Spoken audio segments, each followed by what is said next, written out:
Hegseth. General Caine, welcome. Look forward to discussing the President's budget, and we appreciate the opportunity to do that today. Obviously, we have very good attendance.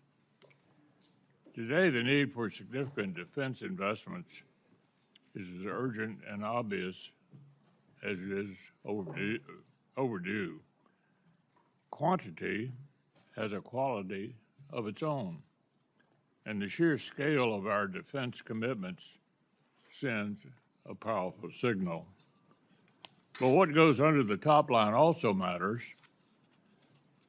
The way this budget request is structured matters. This is not a $1.5 trillion defense appropriation request. It's a request for $1.1 trillion in base appropriations, and regretfully, another $350 billion in reconciliation. The good news is the base request reflects real growth, unlike the net cut in fiscal year 26 request, and very much unlike the Biden level CR in 25. But some of the most pressing items on the fiscal 27 to-do list are regularly downstream of missed opportunities in fiscal 26. For example, like the failure to fully fund $28 billion in multi-year contracts for critical munitions. The subcommittee did what we could to increase munition purchases above the fiscal 26 request levels, but we couldn't do it all without a sufficient top line. This year, the fiscal 27 request sets a higher top line, high enough, one would think, to build the department's highest priorities into the base budget request, instead of shunning them off into a one-time reconciliation request. Which brings me to the bad news. The 27 request fails to make room in the base budget for some of the military's top priorities. The distinction between base and reconciliation really matters. Base funding is what creates budget stability for the services and sends consistent demand signals to industry. And base funding is what gets extended by short-term continuing resolutions when work on a full-year appropriations is unfinished. As I said last year, reconciliation should be a supplement to, not a substitute for,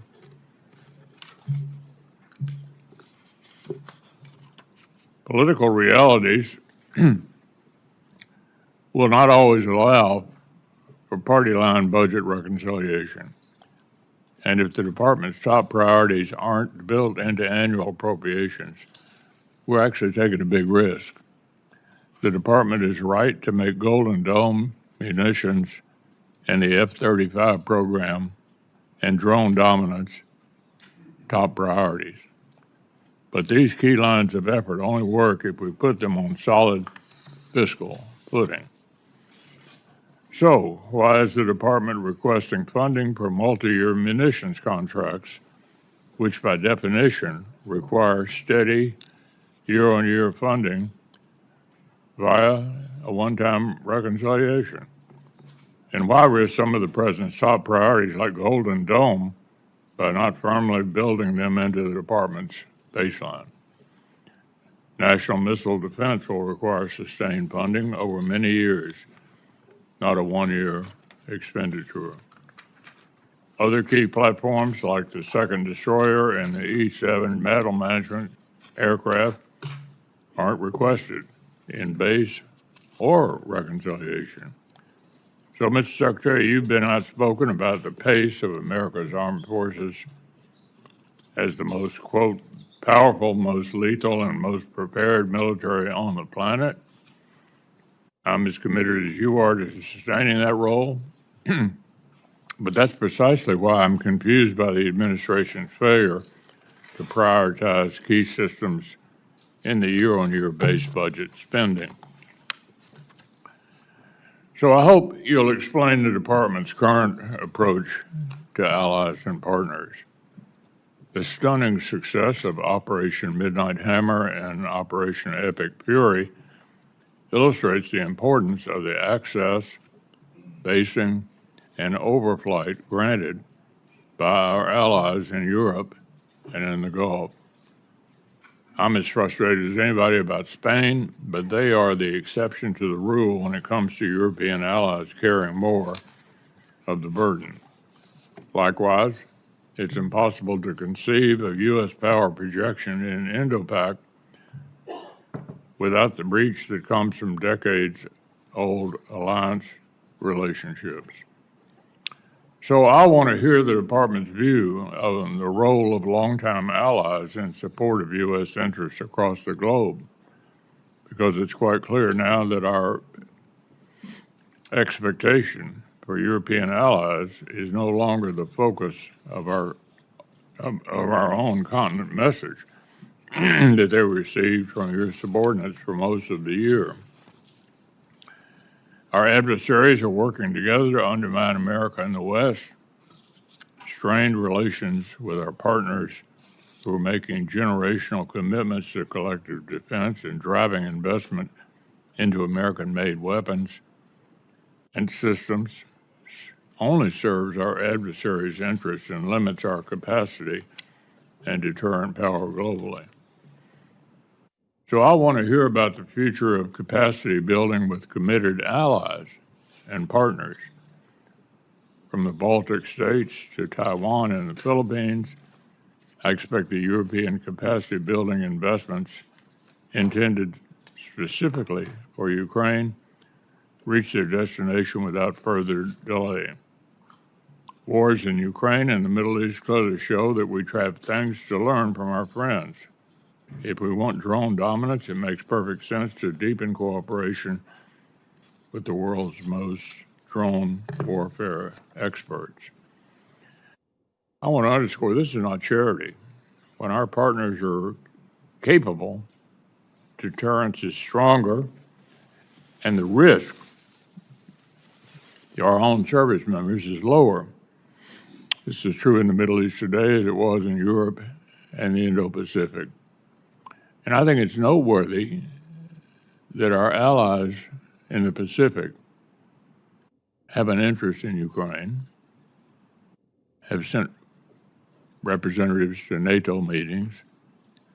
They're hoping for and expecting that NATO will play a worldwide role in defending democratic countries against these adversaries that we're all challenged by. Our allies and partners have many of the interests, and if we fail to take full advantage of it, we're only hurting ourselves. I'll end with one observation on the prospect of supplemental appropriations.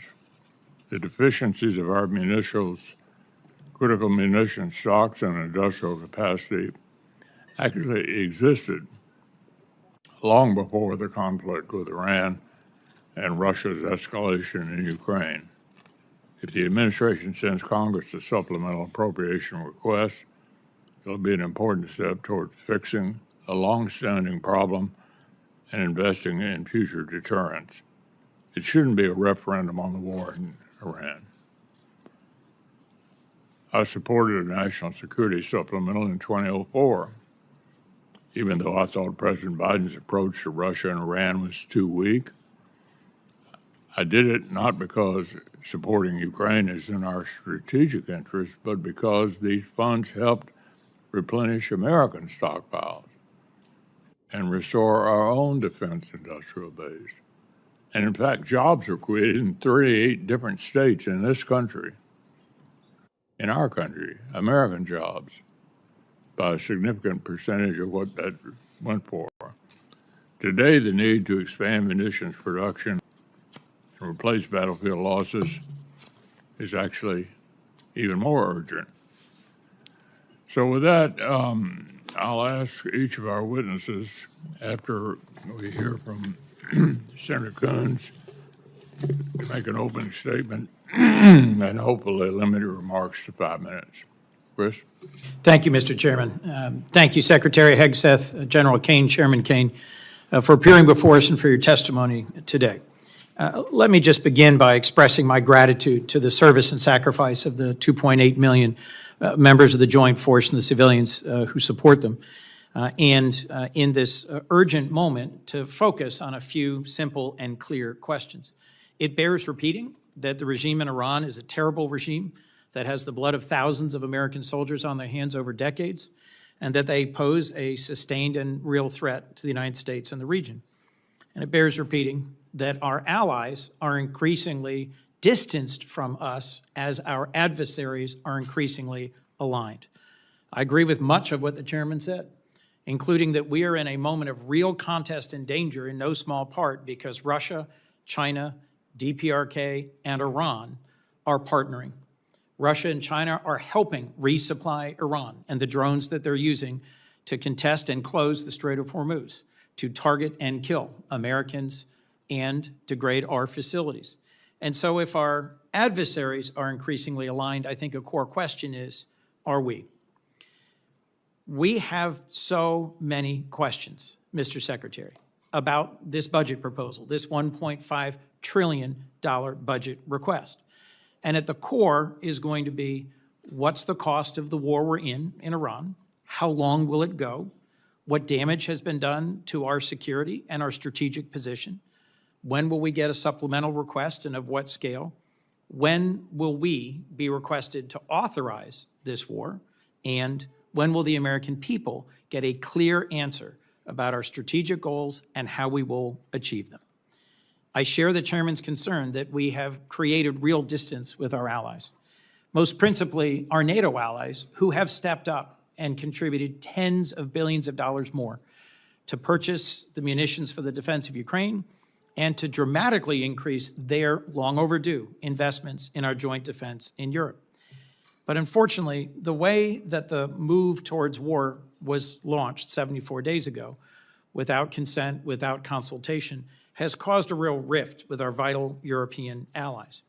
And again, as the chairman said, and I agree, there is also a critical and urgent need for us to recognize and embrace that in the most important test field, the battlefield in Ukraine, where the Ukrainians are fighting bravely and successfully against Russian aggression, they have innovated. They have delivered the most lethal and capable drone and counter-drone technologies in the world. What is bedeviling us in Iran right now? Their ability to use thousands of cheap, effective Shahed drones to hit our allies, their military facilities and their oil and gas production facilities, and to target and hit civilian shipping. Who's the world's best at intercepting Shahed drones? Ukraine. Last year, the administration requested 0 for Ukraine and 0 for our key NATO allies in the Baltic states.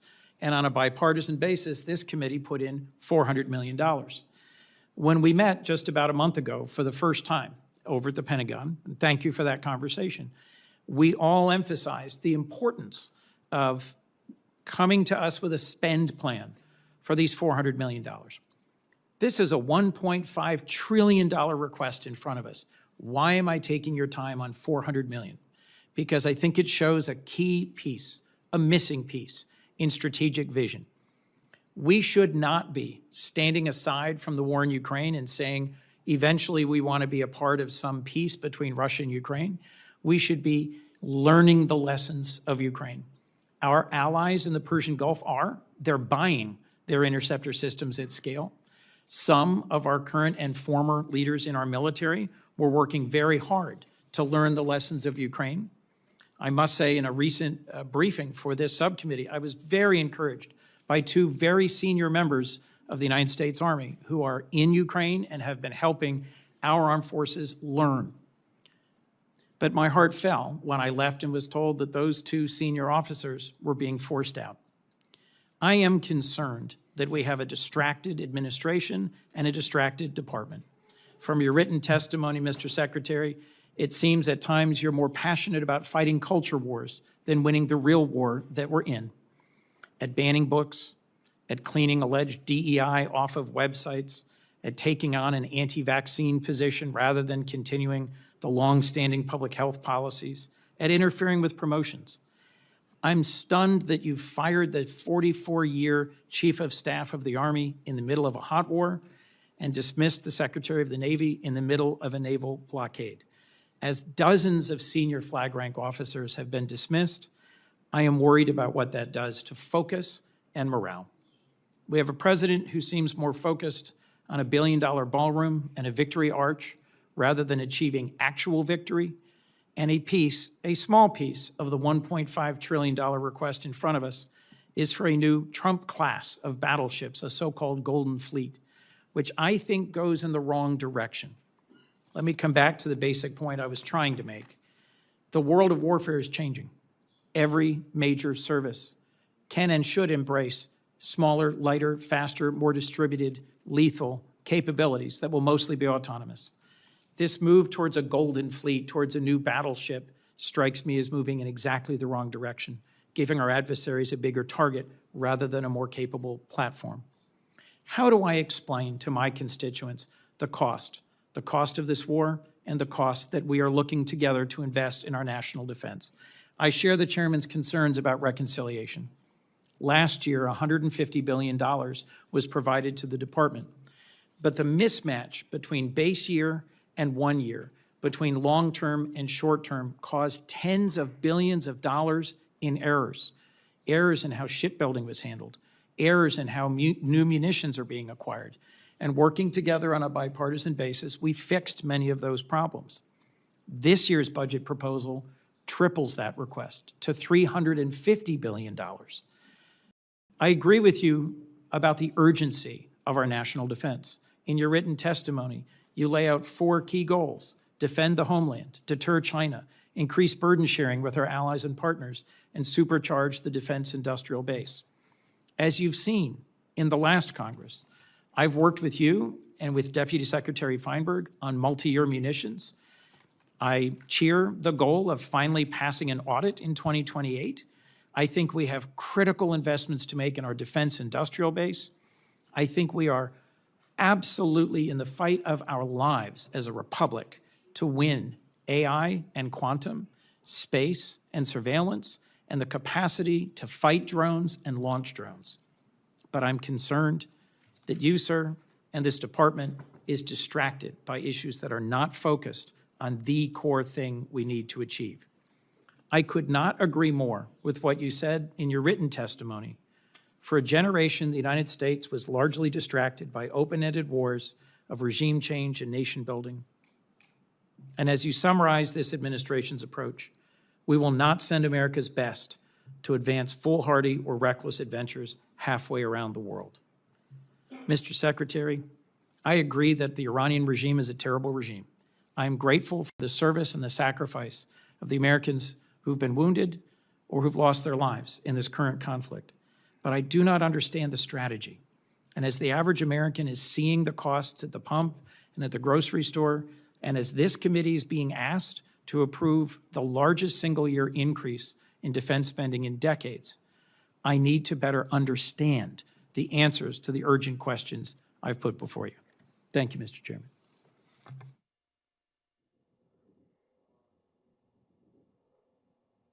Yes, sir. Chairman McConnell,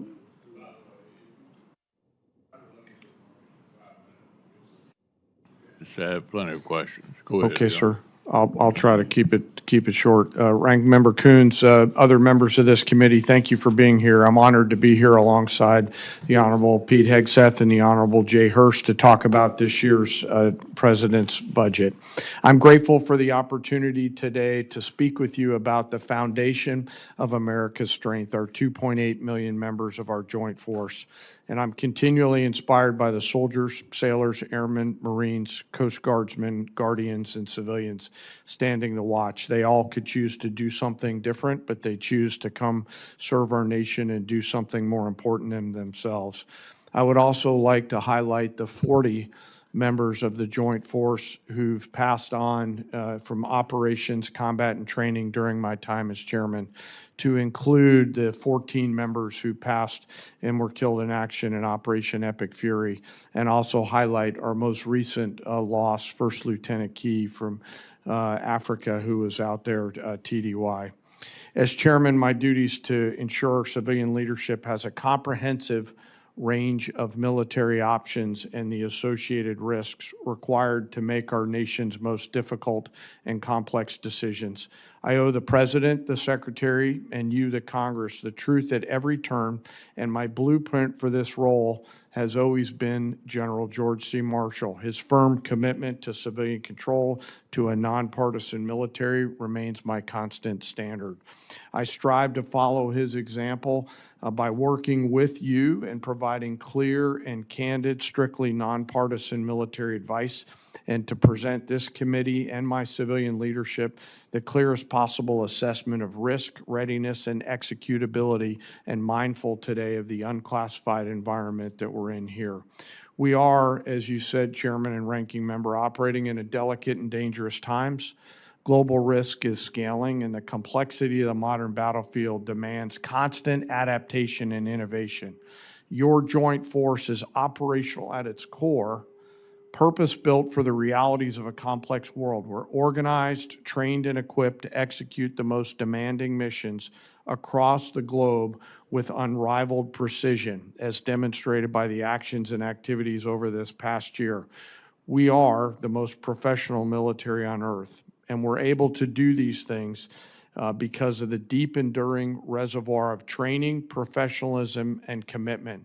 Our operational tempo is high, but we're designed to sustain it and rebuild quickly, but we need to rebuild faster. We build readiness every day, we train professionals every day, and we learn to sharpen our edge every day. And we build continually on emerging technologies, as the ranking member said, like AI, quantum, and others, and advance every day, led by great people in our joint force, like Commander Gary Wald, or Wald, G, as we call him, who's out there working every day on our joint staff.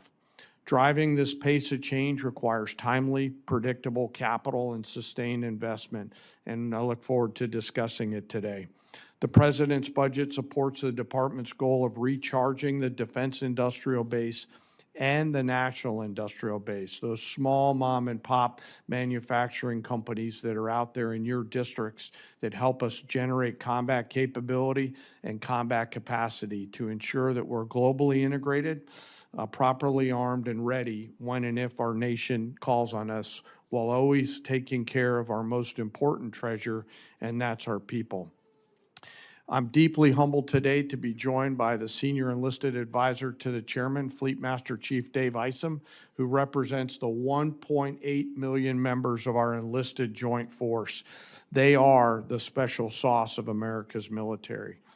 We face dynamic and dangerous times, but I have incredible trust and confidence in the joint force today. I'm deeply grateful for those deployed members of the joint force that are out there right now doing our nation's work.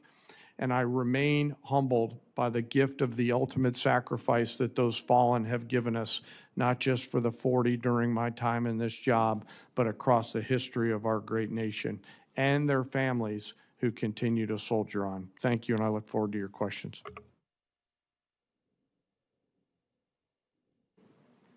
Thank you, Mr. Chairman, Ranking Member, members of the committee. Thank you for the opportunity to testify in support of President Trump's historic $1.5 trillion 2027 budget for the Department of War. The President's budget request reflects the urgency of the moment, addressing both the deferred maintenance of longstanding problems as well as positioning our forces for current and future fights. I'm honored to be joined alongside the Chairman of the Joint Chiefs and Jay Hurst.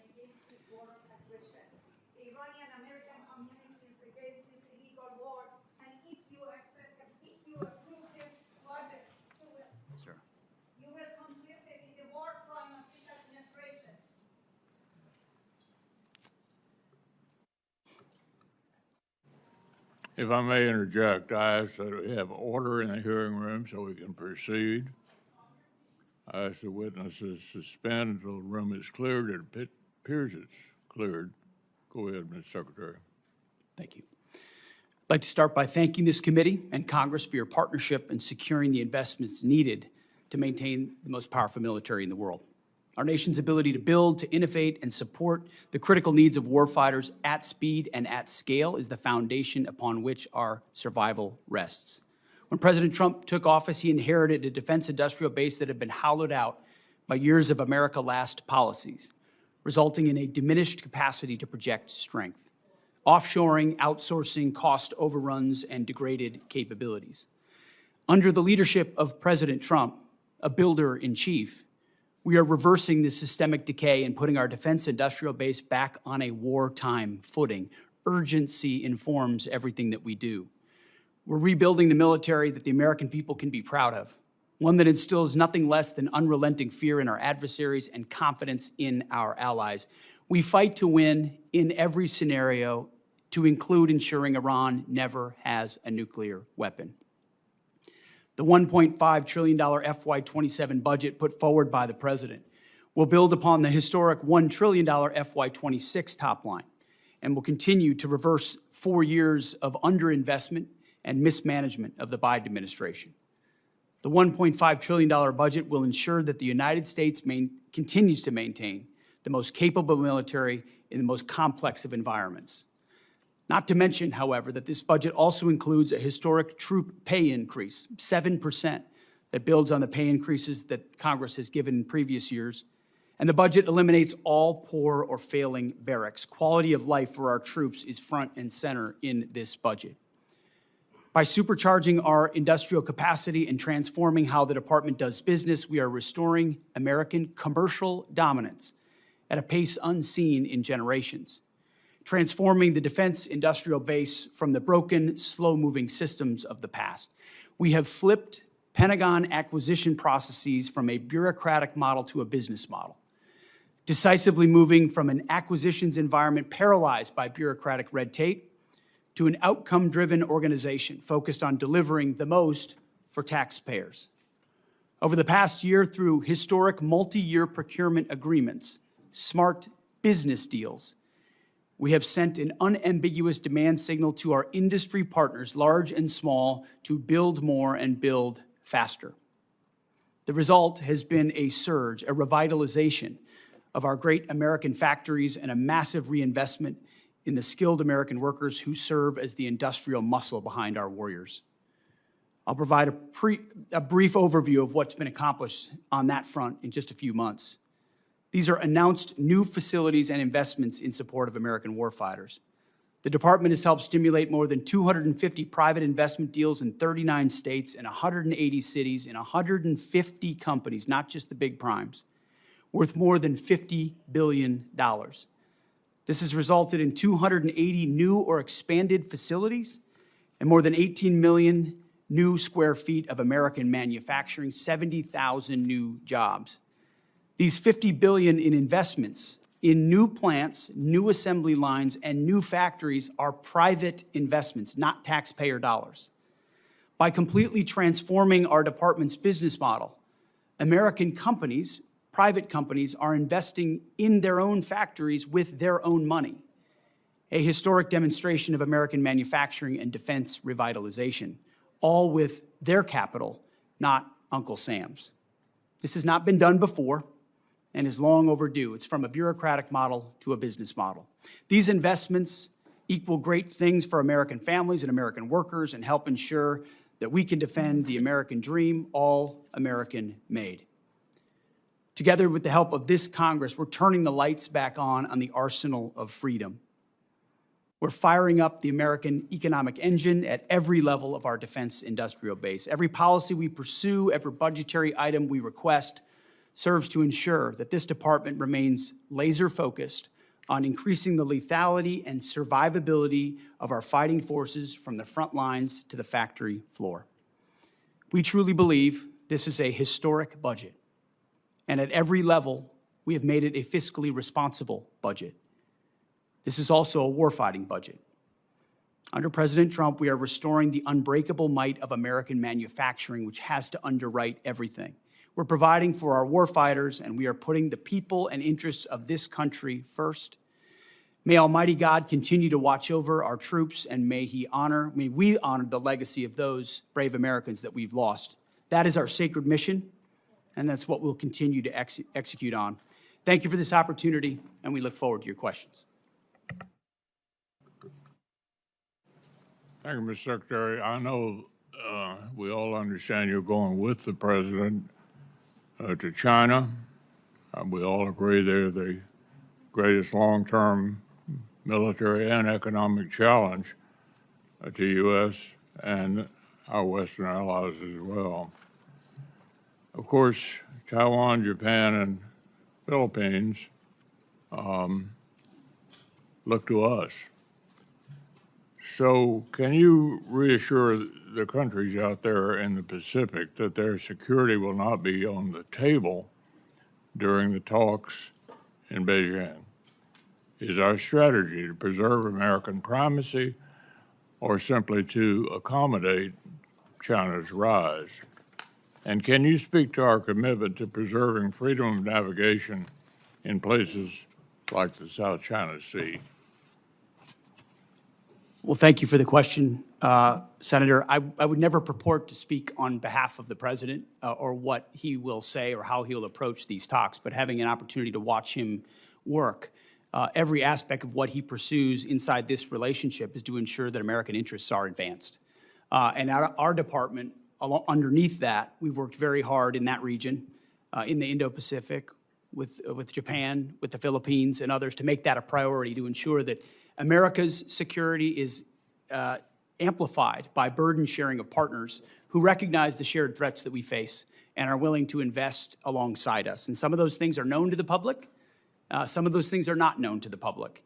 But since the beginning of my time in this job, we've focused in that area of operations to ensure that Admiral Paparo has every option available to include with partners to create all the dilemmas necessary to give America every advantage possible, whether it's freedom of navigation, access basic and overflight, and ultimately put the president in a position where he's going into Beijing in a position of strength, which he will be. So would you be a little more specific about navigation, particularly in the South China Sea? I think what you've seen from this administration is a commitment to freedom of navigation. Take, for example, the BAM and the Houthis, which under the Biden administration, they allowed American ships to get shot at without consequence. And President Trump undertook that mission, Operation Rough Rider, for 50 days, and the Houthis stopped shooting at our ships. It wasn't a nation-building exercise. It was an advancing of freedom of navigation and our interests. The same would pertain to any waterway in the South China Sea. America's ships should sail freely, so should others in the international maritime sphere. Army Secretary Driscoll has described Ukraine as the Silicon Valley of warfare, as I suggested earlier. I think we'll all agree on that. And the outcome of the war really matters to American interests. Is there a policy preventing senior department officials from traveling to Ukraine? Do you support or oppose senior officials traveling there? Senator, we've had many senior officials travel there, and we learn a great deal. In fact, I've personally approved additional personnel there to learn from that drone battlefield, both on offense and defense, to ensure that we're learning every possible lesson from that conflict and incorporating it in real time into how we defend and we go on offense in an era where drone dominance is required. And that's why this budget spends so much on drone dominance. Take the lessons learned from Ukraine and other battlefields and ensure we're applying them throughout the fighting force as quickly as possible. Well, you know, I think what's not in dispute is that NATO is the most important military alliance in world history. Nobody's ever pulled something together like this and held it together to prevent the worst for a longer period of time. Basically, it seems to me that a lot of the European countries think that we're reducing our influence there, that they're sort of on their own, and somehow American leadership is not essential the NATO going forward.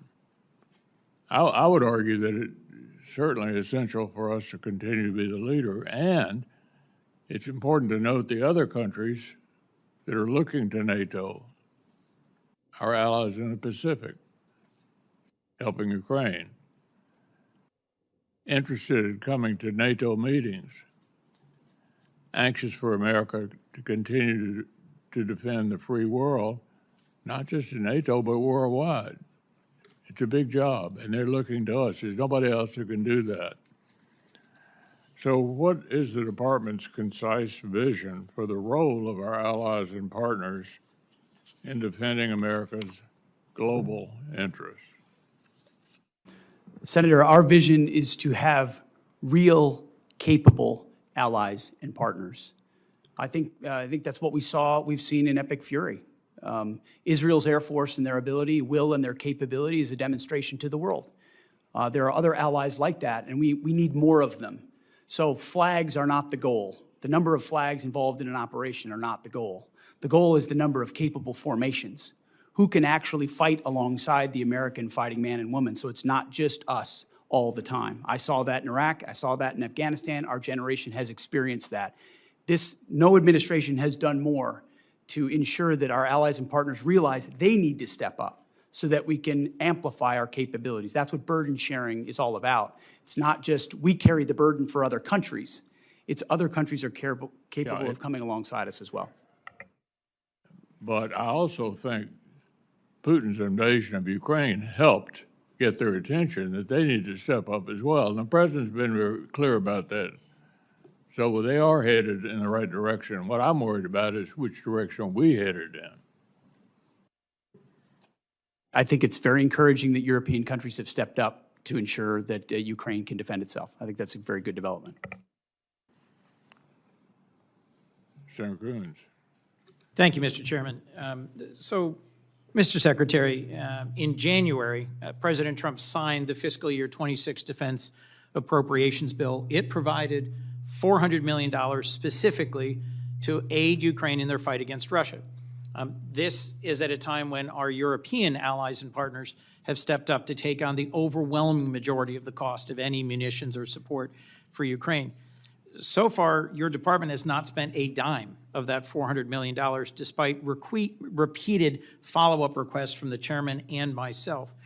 In a call just last week, your staff indicated we will see a spend plan for those funds this week. Will you commit to spending those $400 million for weapons for Ukraine, and when will we receive your department's spend plan? I appreciate that question. The $400 million for European capacity building has been released from the Secretary of War's office, and we'll work with EUCOM to make sure they spend it accordingly and properly, which we have all faith that they will. Mr. Secretary, when will this subcommittee get the associated spend plan for the $400 million? Yeah, I mean, we will work with your committee to make sure that the spend plan as allocated, I want to make sure EUCOM is fully informed in how they want to spend this. They're the closest to the problem set. And so working with them to ensure that you have the spend plan, we'll work with you. Mr. Secretary, thank you, but it's May, and this has been the law since January, and you or your representatives have been asked this repeatedly on a bipartisan basis by members of this committee, and I think dragging our feet on this small investment in Ukraine's defense sends exactly the wrong signal to Putin at a time when the contest for freedom has its front lines in Ukraine. As you said, Europe has stepped up, donating billions to buy U.S. weapons to send to Ukraine to help them as they continue to take ground on the battlefield. But it seems not all the money donated by our European allies is going to buy new weapons for Ukraine, as they had understood. The memo you released just last week prior to your testimony at Senate Armed Services indicated DOD has and will continue to divert some of these funds back into DOD accounts for our own use. Will you commit, Mr. Secretary, to spend every dollar donated by our European allies for Ukraine on new weapons and capabilities for Ukraine? The Pearl Initiative, which you're referring to, which is instituted underneath this administration so that European countries are paying for American equipment to provide as they see fit. NATO allocates where it would like to allocate that. It can choose Ukraine if it like. That money, when it's paid for, that's where it goes. It goes to those efforts. Well, look, as the chairman raised, and as I will repeat, I view NATO as the most successful mutual defense relationship we've ever had. And your comment about we need not flags, but real and capable allies, and the foot dragging on both Pearl and the investments in our Baltic allies and Ukraine causes me real concern. As you know, a bipartisan group of us from the Senate and the House went to Denmark to lay a wreath at the memorial to the 52 Danes who served, fought, and died alongside our troops in Afghanistan. Those were not just flags. Those were real warfighters who fought and died at our request in a war that began by NATO's initiation, a service and sacrifice in Afghanistan. I just think we're sending the wrong signal by the president's announcement of the intention to withdraw 5,000 troops from Germany. Could you help me understand what is the strategic reason for a drawdown of U.S. troops from Western Europe? I would just like to clarify, Senator, it's never about the heroism of foreign troops. I fought alongside great British and European and Australian allies in Afghanistan. It's the political caveats and the limitations that they come with. It's not the troops. It's the capitals of those militaries that limit what they're able to do, where they're able to go, who they're able to fight, that create limits on our own. And anybody that's been in these formations knows that. So it's easy to talk about here. It's another thing to apply. And we need allies that are burden sharing, not becoming a burden with political limitations. I'm not talking about the troops. Thank you. Our president said in Europe that we never asked for and never received anything from our NATO allies. Was that your experience in Afghanistan, serving and fighting alongside our NATO allies? I've written extensively about that, and the vast majority of my experience was frustration with the limits of what those troops were able to do because of the political caveats, rules of engagement, and limits that came from their capitals. But you don't doubt or question that about a third of all the combat casualties in our war in Afghanistan were our NATO partners and allies. I would have to go back and check that number, but I take your word for it. Let me just assert that hundreds and hundreds of service members from, as you put it, Australia and the United Kingdom, as well as many other of our allies, served, fought, and died alongside us. So I'm just going to simply say, in terms of our reliance on our partnerships, I'll agree with the chairman that at a moment when Russia and China, North Korea and Iran are coming closer together and delivering a bedeviling lethality in this ongoing war in Iran, for which we don't have a clear strategy or clear answers, our better strategy would be to partner more closely with Ukraine, dig in deeper with our real values-based allies, our treaty allies in the Western Pacific and in Europe, and together find a path out of this, rather than berating them and bullying them for not coming along in a war they were not consulted about or briefed on before it began. I look forward to a second round. Thank you, Mr. Chairman. Senator Collins. Thank you, Mr. Chairman. General Caine, when the Department of War was planning its operations in Iran, did you anticipate the closure of the Strait of Hormuz and the resulting impact on oil supplies for many countries, including here in the United States, where we've seen gas, diesel, and home heating oil prices go up? I ask this question because there's historic precedent, obviously during the Iraq-Iran war. Tankers were fired upon in the Strait. Senator, thanks for the question. As always, we have an incredible staff over at the Pentagon and down at USCENTCOM. And we always look at the range of military branches and sequels. I won't comment on any particular one because that gets to whatever advice I may or may not have given to the president, and I do that in private. But you should rest assured, as should the American people, that we cover and consider the full range of things all the time in our careful consideration of military actions and the advice and or options that we present our civilian leaders.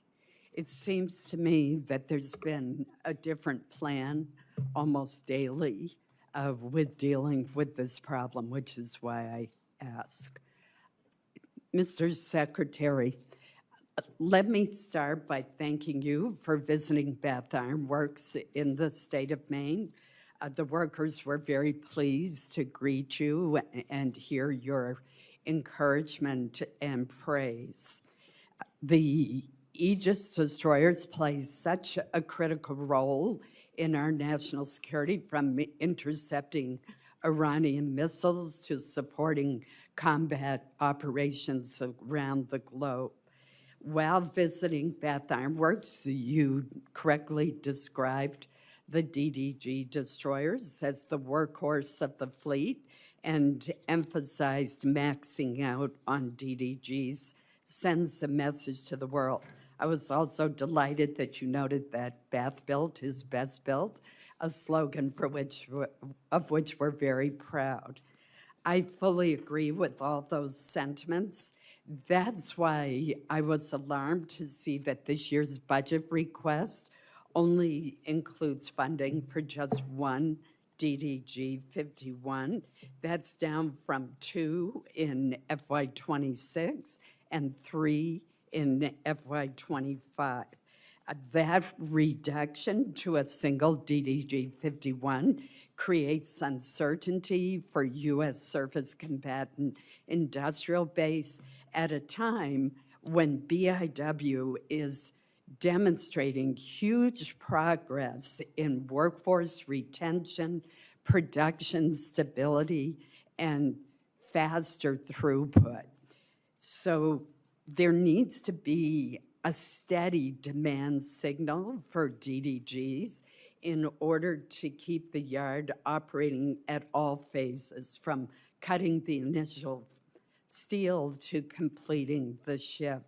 So I'm puzzled by why only one DDG is requested and concerned about what that will mean as far as maintaining that workflow. I'm particularly puzzled by the decision in reconciliation to request $1.8 billion for foreign-born surface combatants at the same time that there's the proposed cut for American-built destroyers.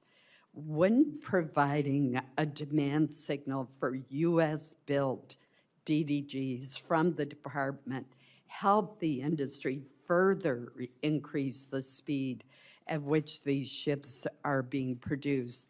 And I'm sure when you were at Bath, they probably showed you the chart of the enormous progress that they are making. I appreciate the question, Senator, and it was a great visit, and it's incredible what they do. To both your questions, the answer is shipbuilding capacity. And that's why we invest, $65 billion in shipbuilding in our shipyards, is because the reason for our request of that number is the ability to build them and how quickly. And so as soon as that capacity is increased, which we anticipate this investment will do, then we look forward to ordering DDGs into the future, because they are the backbone of our naval fleet. Thank you, Mr. Chairman. Senator Irvin.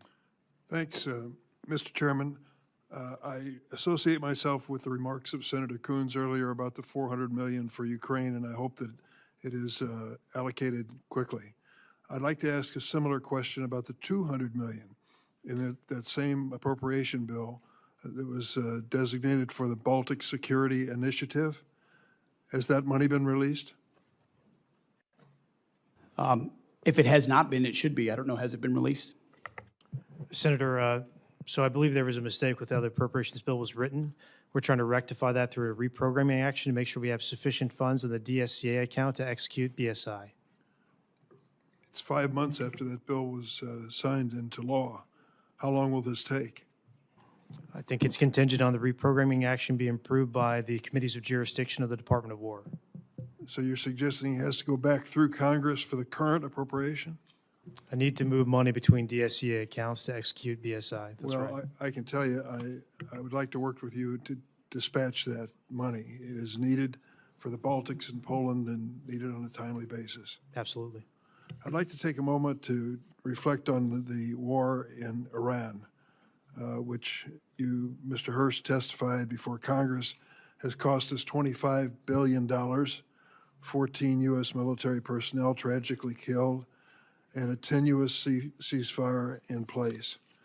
As I look at the achievements, Iran to date, led now by an even more extreme supreme leader, the global economy is held hostage to the standoff in the Straits of Hormuz.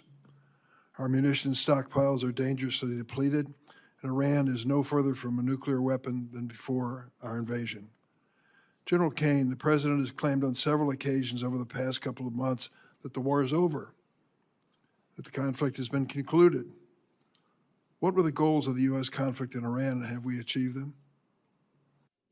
Well, sir, I'm going to be mindful of my need to maintain trust with a variety of stakeholders in the job that I'm in, which includes you, the American people, the Joint Force, and the President. And to that point, only our political and civilian leaders set the national military objectives.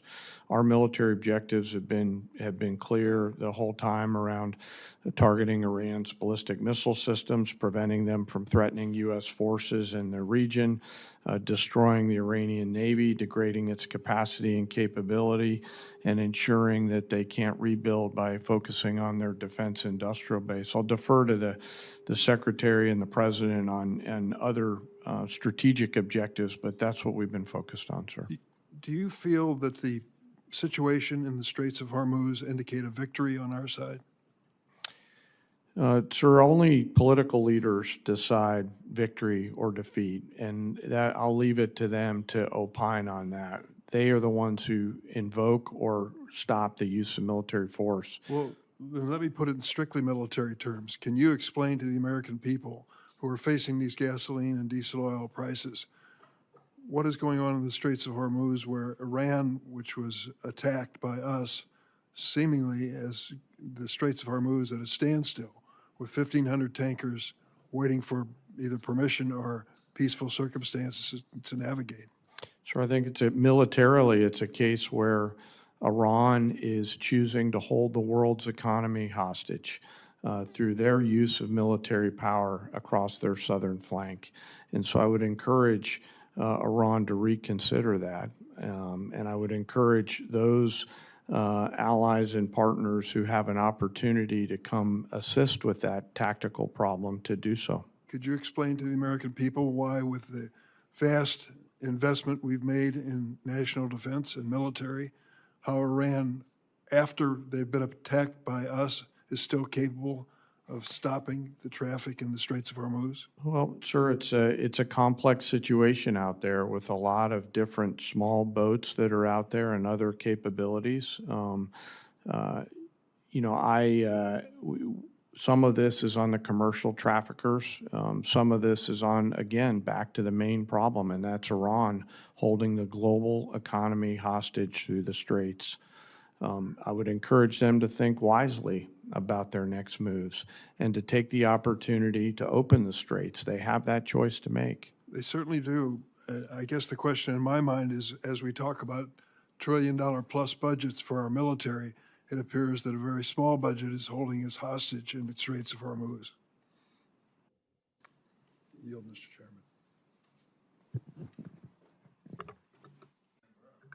Chairman. Thank you. I just want to start off with saying that these military operations against Iran have been spectacular.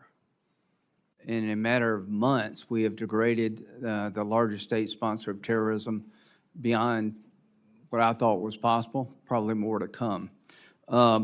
Ms. Secretary, 900 pounds of 60% enriched uranium, do we all agree that's what Iran has buried somewhere?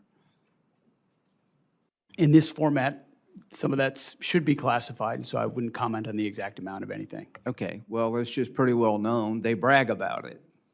Is it possible they could have 60% highly enriched uranium without them cheating in the past?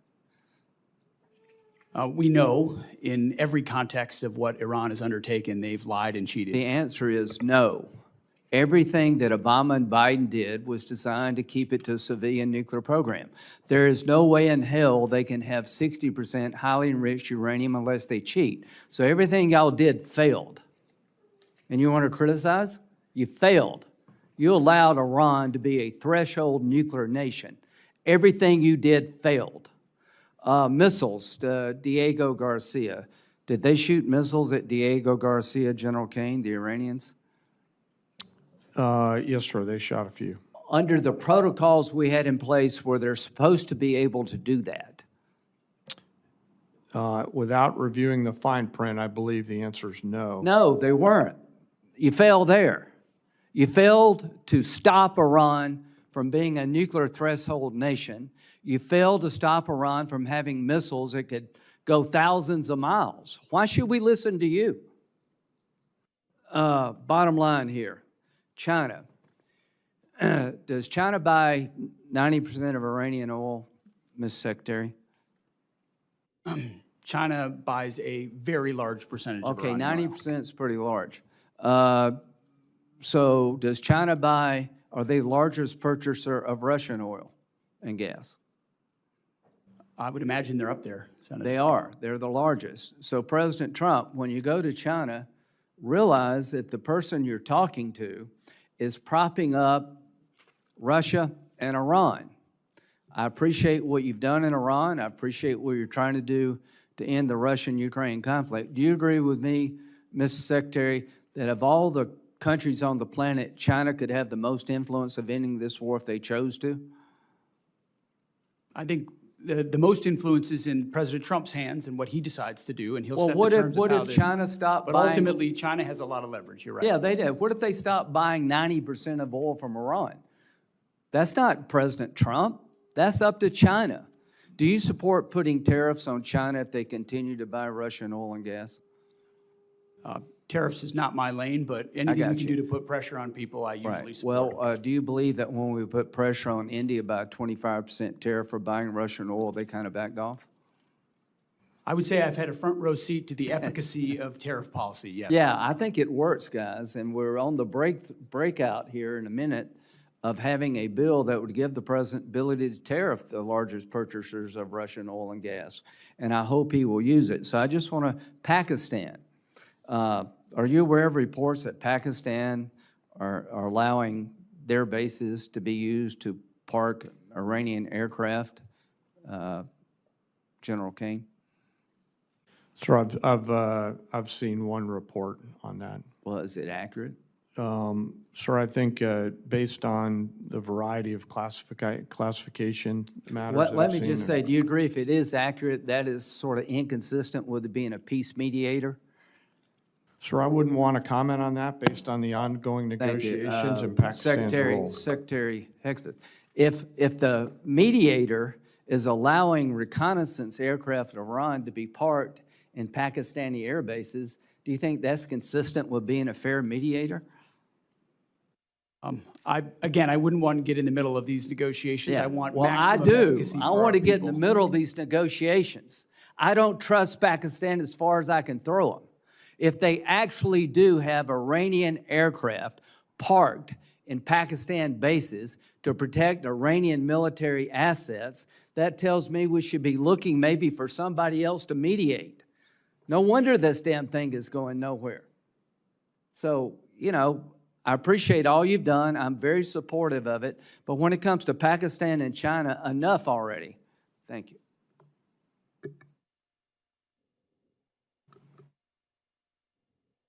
Thank you very much, Mr. Chairman. Thank you, gentlemen, for being here today.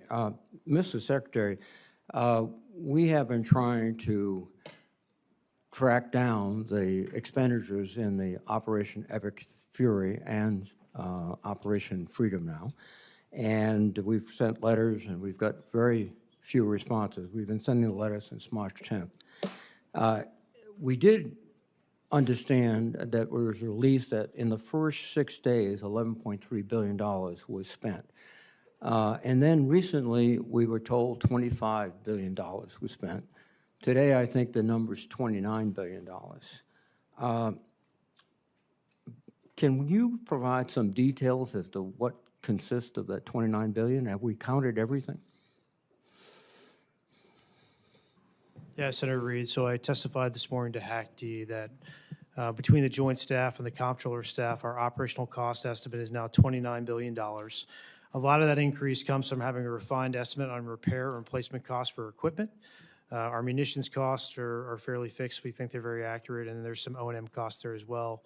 We're not making an estimate for MILCON at this time. We don't know what our future posture is going to be. We don't know how those bases would be reconstructed, and we don't know what percentage our allies and partners will pay for that reconstruction. So you do not consider installations that have been damaged in the conflict, correct? We just don't have a good estimate at this time. So it's not in the $29 billion. That's correct. Expended weapons, are they totally included within the estimate? Yes, to the best of my knowledge, we have a full count of the expended weapons. And weapons transferred to other countries in the region, are they counted in? I would want to double check to make sure we have that accurately. Please, I mean, you're coming up and asking for another significant supplemental, et cetera, and before we can, I think, reasonably appropriate additional money, we have to find out how the existing appropriated dollars have been spent. So that's critically important. And I know also that the budget asked for another $350 billion in reconciliation. How essential is that to your budget? I would say it's extremely essential to achieve the generational investment that the president is trying to make. But that would be on top of the $150 billion we received in the big, beautiful bill, which would be $500 billion, $500 billion in 2 years. And again, we're not getting, I think, the detailed spend plan, the detailed obligation plan for this. And without it, it's very difficult to say, just take the money and run. You know, we have a job to do too. Any comments, Mr. Secretary? We recognize that, and our you know, in a perfect world, everything's part of your regular order.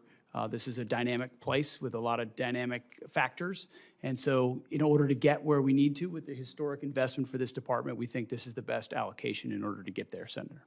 Well, I think detailed analysis, detailed data that we receive will help us make more sensible judgments. And, you know, we're just sort of vague generalities are not helping this committee make critical judgments. And the trade-offs are significant.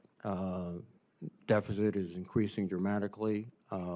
We have to be conscious of that. We also have to be conscious to helping American families just get by. And inflation just hit 3.8% today, which is I think the biggest numbers is 2023 or something. So we're fighting all these forces that are not directly connected to your mission, Mr. Secretary, but they are connected to our mission.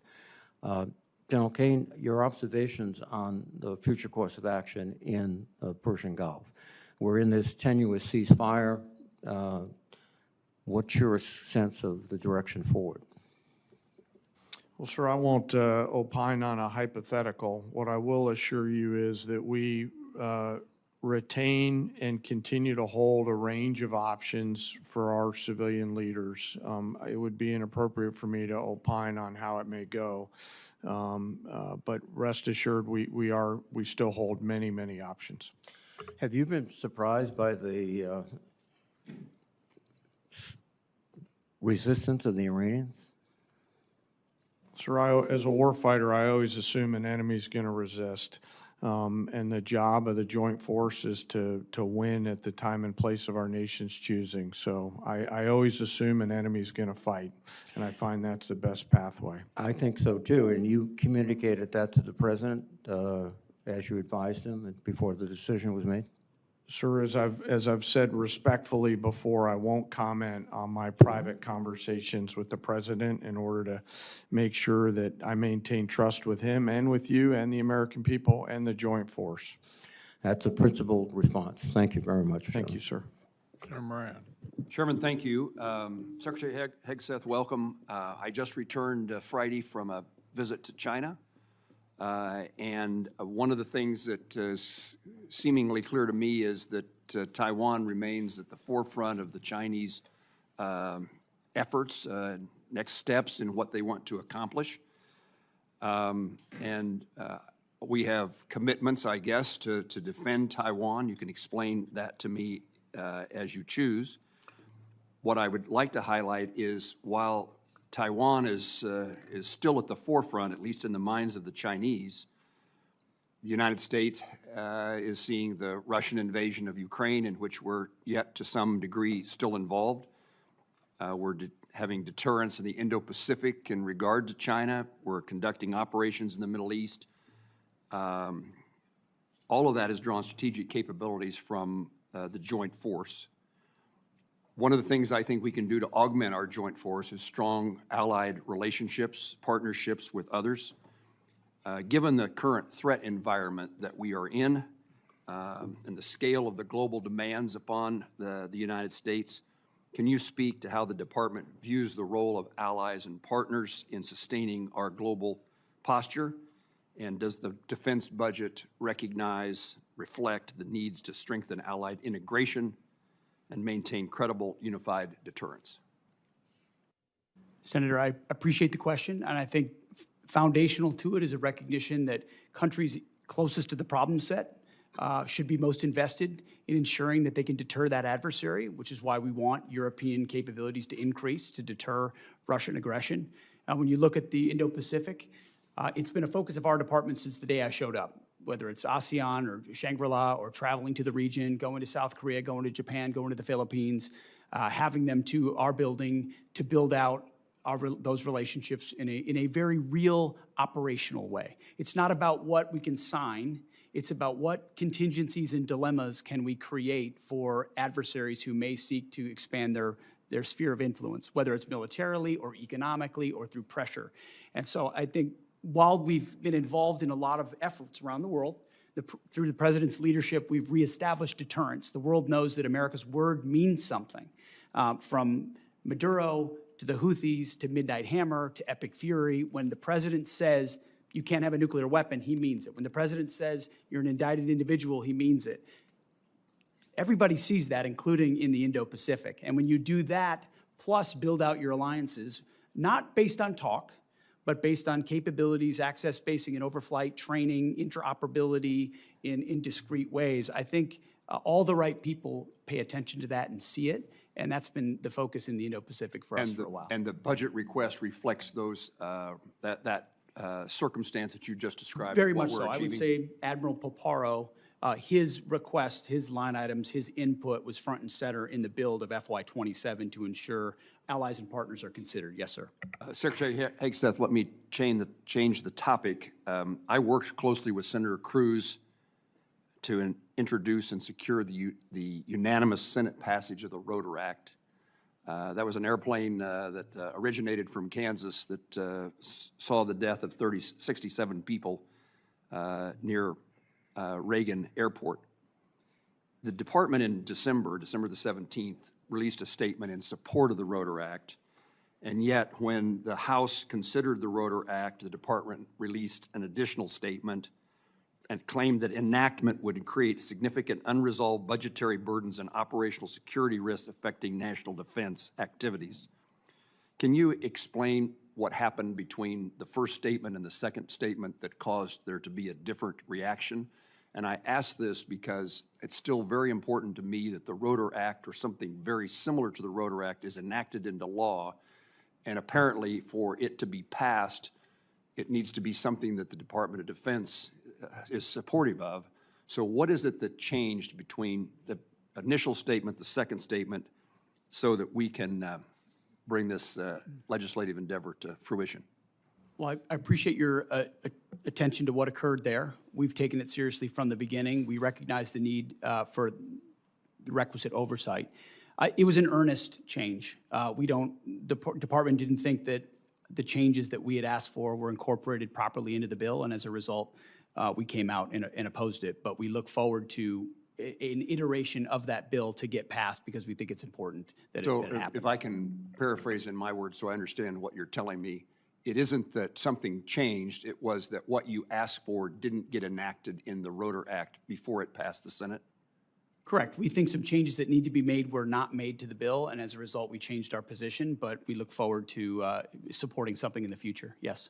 In my 15 seconds left, General Caine, could I ask you to visit with me momentarily after the hearing so that I can raise a topic with you and have you point me in the direction of where I can find an answer?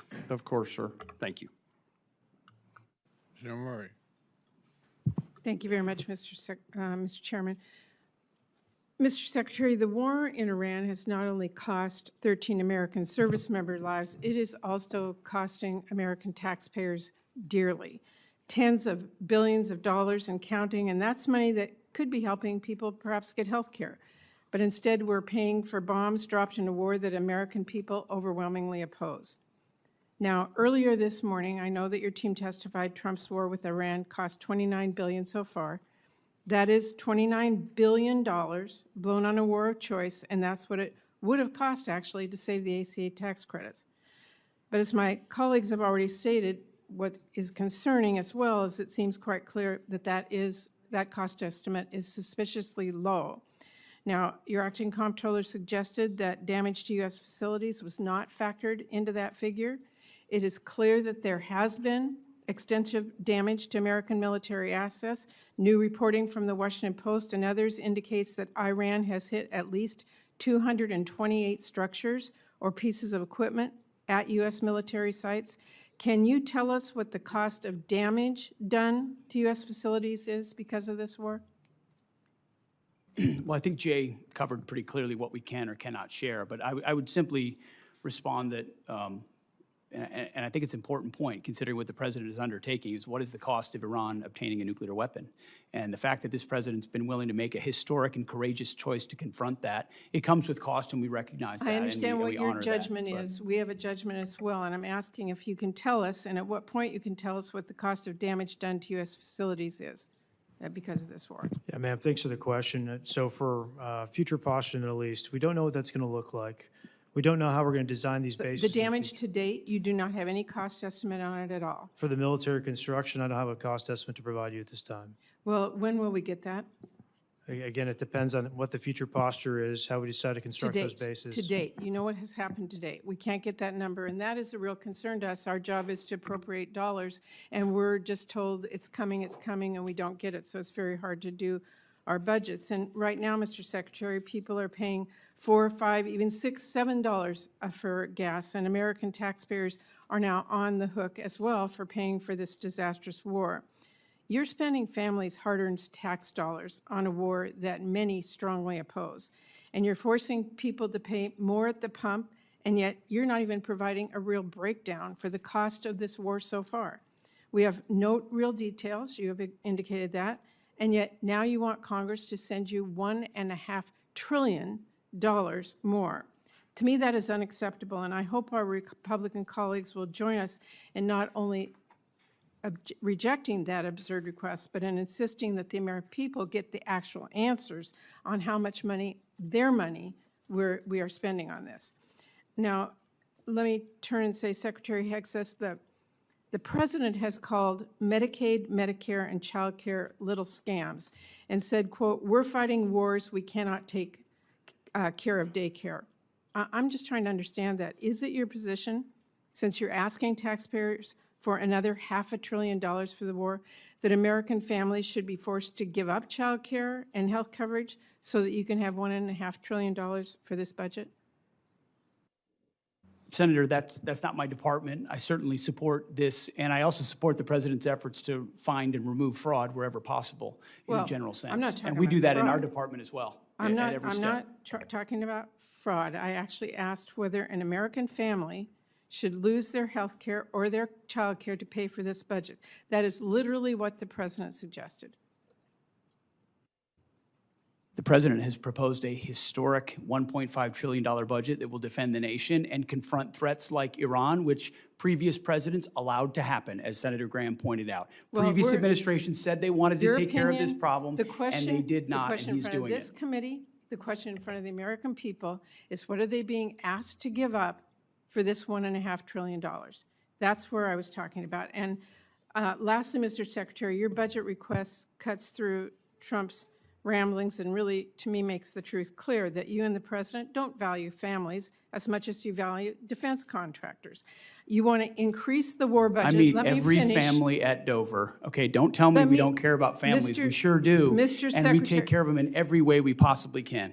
I'm asking you about taxpayer dollars that everybody has. So when we've been to war before, we have asked people to do victory gardens. We've asked them to pay more. You are not doing that. You are asking for $1.5 trillion, which means something else has to be given up. That is what this committee is looking at. You want to increase the war budget for the next year by $500 billion. That is taxpayer money that could be used to feed families or build new affordable homes or wipe out some diseases completely or increase child investments 20 times over. But you are asking us to blow it all on war, and that's not even counting the money that you have spent bombing Iran or that you may still request in a separate supplemental. And to me, this budget wasn't even strategically crafted. $1.5 trillion is like the president decided that was the number and you all filled in the blanks. So what I'm here today to say is you asked for a massive laundry list of unnecessary spending. It's a huge payday for defense contractors, and you still don't even ask to give DOD civilian workers a pay raise. And to me, this is absurd. I know you do not care what I have to say.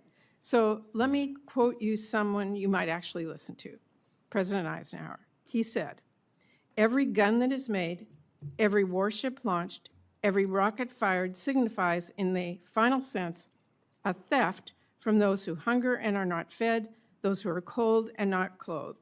This world in arms is not spending money alone. It is spending the sweat of its laborers, the genius of its scientists, the hopes of its children." That is what this budget proposal is asking. It's going to leave Americans cold and hungry to fund Trump's war and make defense contractors a fortune. So that is why I hope this committee throws that in the trash and comes together with a budget that works for all American families. Thank you, Mr. Secretary. Thank you, Mr. Chairman. Senator Hoven. First, I want to thank you, gentlemen, and all of our men and women in uniform for the incredible defense of our nation, what we're seeing really around the globe, and certainly in the Gulf right now. The professionalism, the capability of our men and women in uniform is frankly beyond belief. It's just amazing.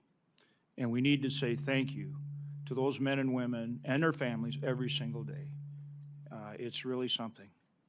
My first question is, Mr. Secretary in General, is there a way to secure the Strait of Hormuz before we fully resolve with the conflict with Iran? Well, thank you for your statement up front about the troops, and we certainly feel the same way. They're the best of America and deserve the best from all of us. As it pertains to, I actually didn't get a chance to reply to Senator Durbin, who said that Iran was attacked by us. I would take issue with that. For 47 years, we've been attacked by Iran, and they've been lying to pursue a nuclear weapon, and President Trump had the courage to do something about it. I don't think enough has been stated about the blockade and the power of the blockade and the dilemma that our blockade creates for them.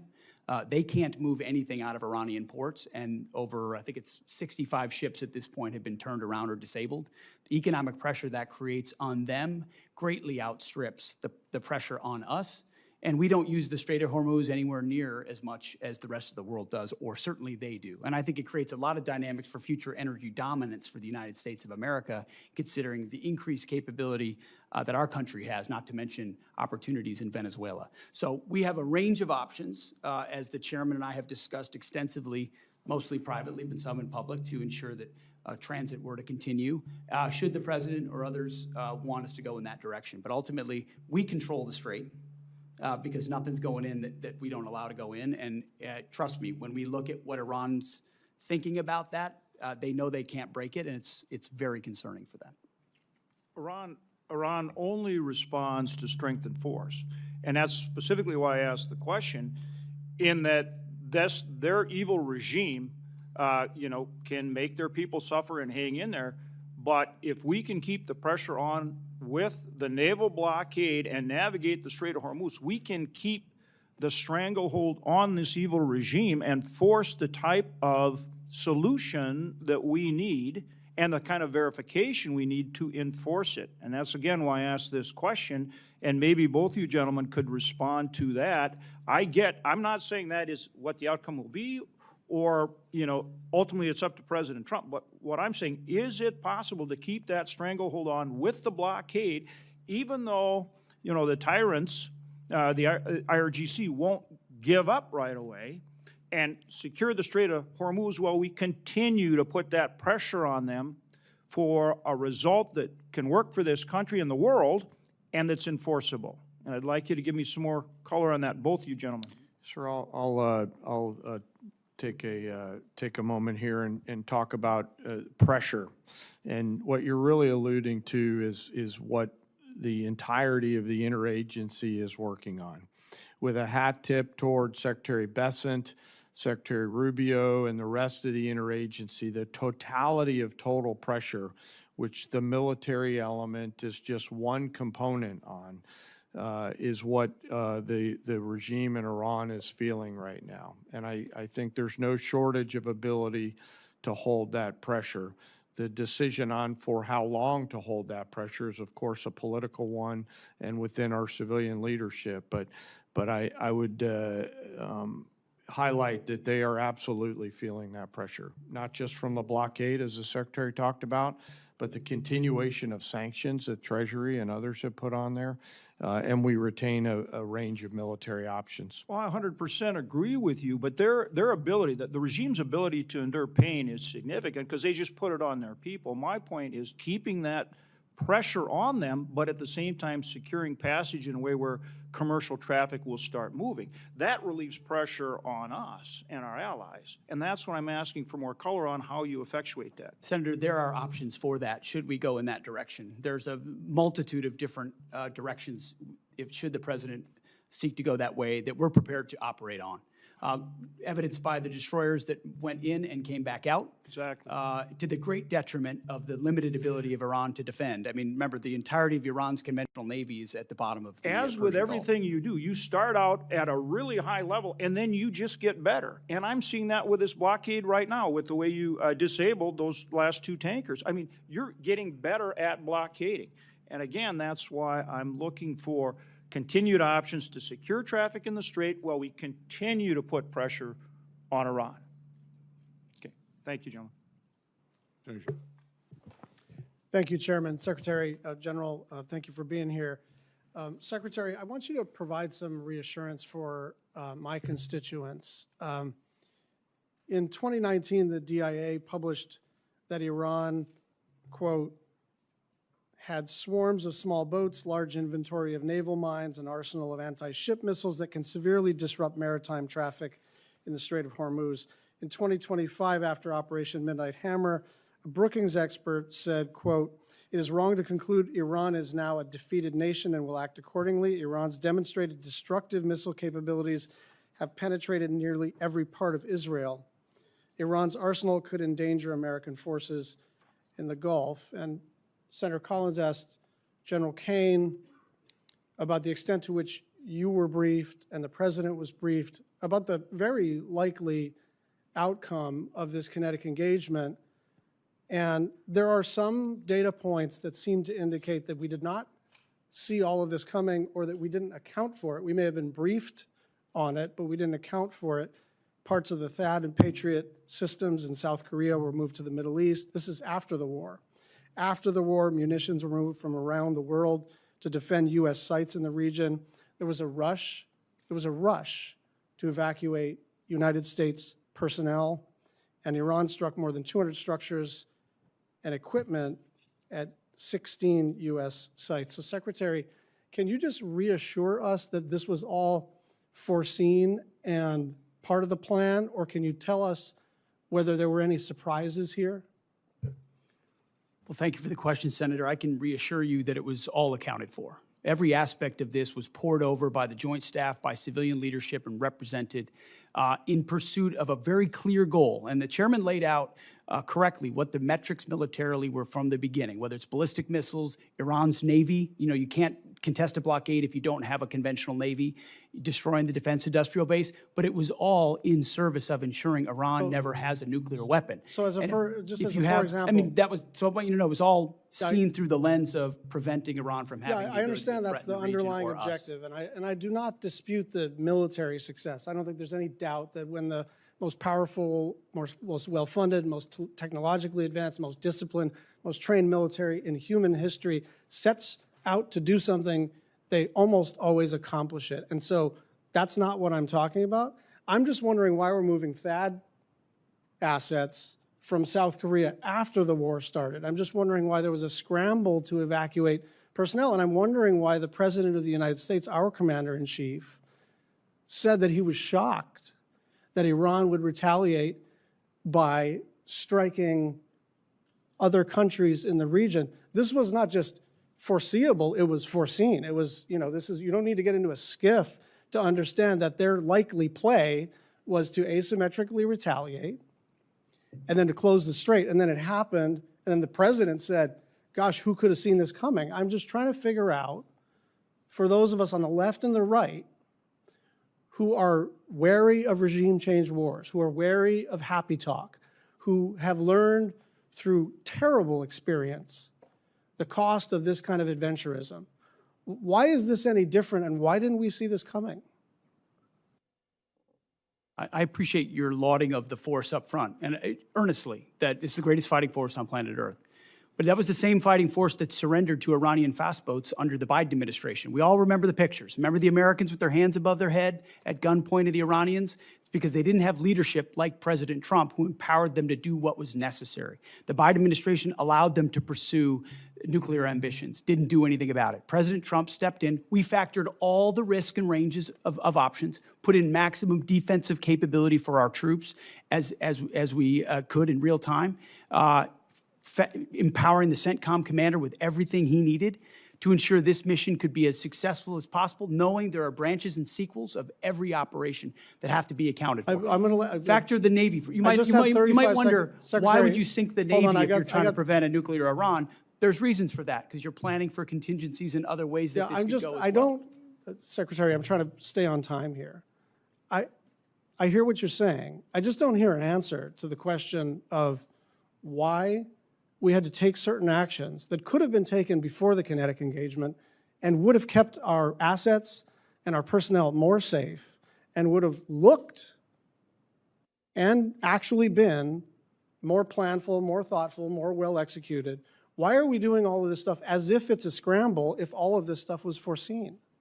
I think I'm quite confident, along with the CENTCOM commanders, that we took every action possible to ensure that we were prepared for this conflict. Thank you. Senator Murkowski. Thank you, Mr. Chairman. Mr. Secretary, gentlemen, thank you. I wanted to start off my questions with a focus on the reconciliation package. I know that it has not yet been introduced, but we're told $350 billion. Here's my concern, and I'm just going to be really direct. We've got a second reconciliation that we're going to be dealing with in these next few weeks regarding immigration enforcement, and we're halfway through a calendar year. A third reconciliation may or may not happen. I'm just being direct and upfront. I think certainly the focus will be to try to move us to that. But here's my concern. If we have a $350 billion sitting in the reconciliation package, you look at what is contained in that. 53 of your 85 requested F-35s. So I look at that and say, wow, if the reconciliation bill fails or doesn't advance, you drop below your own FY26 fighter procurement baseline. Over $53 billion for drone dominance. I think this is all something we support. Over $113 billion for munitions production and industrial base investment. There's other areas.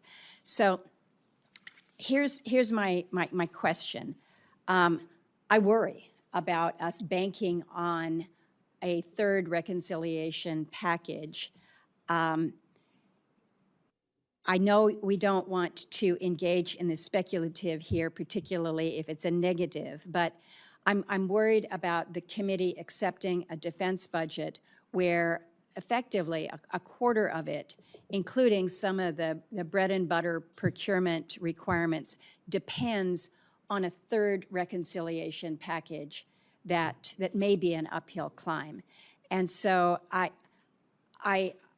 don't know, Mr. Secretary, if you can kind of walk me through why I shouldn't be worried about this, why what is included in the base budget bill will be the good coverage that we need, and it is not necessarily dependent on an additive of the reconciliation. Senator, I appreciate that perspective and share your concern. That's why one of the main efforts, setting aside operations and everything we do in real time for the troops, is ensuring that both the base discretionary budget and reconciliation are passed so that President Trump's historic budget is realized. Because of the underinvestment of the past, whether it's continuing resolutions or Biden budgets, we need to supercharge our defense industrial base, our munitions into the future. And so our entirety of our team and our department is running in the same direction to ensure that reconciliation as swiftly and as clearly and cooperatively as possible is passed alongside the base discretionary budget. Well, I understand that, but I just need you to understand our concern here, that you've got your base budget and then you have the reconciliation. I want to ask about the Iran authorization. No great secret around here. I have been talking about an authorization of use of military force. I understand that the administration has made clear that you believe that the actions taken thus far fall under the President's Article 2 authority. I think reasonable people have disagreed about the boundaries of presidential war powers for a long time. But the War Powers Resolution is pretty clear here. It requires the President to terminate hostilities within 60 days, absent congressional authorization. I think it's important that we in Congress actually assert our own role and responsibility to this. That 60-day clock expired April 28th. And then on the 1st, the administration sent letters to congressional leaders asserting that the hostilities has ended. But I think where there is confusion is when the President says hostilities have ended, we still have 15,000 troops that are forward deployed, more than 20 warships in an active naval blockade. CENTCOM has redirected 61 commercial vessels, disabled tankers. In other words, it doesn't appear that hostilities have ended. And so the question to you is whether or not the administration has considered or had intended to seek an authorization of use of military force from the Congress. Senator, our view is that should the President make the decision to recommence, that we would have all the authorities necessary to do so. Do you think that it would be helpful to the President if it was made clear that in fact the Congress did provide an AUMF? I think the President, our view is that he has all the authorities he needs under Article 2 to execute. Thank you, Mr. Chairman. Okay, here's where we are.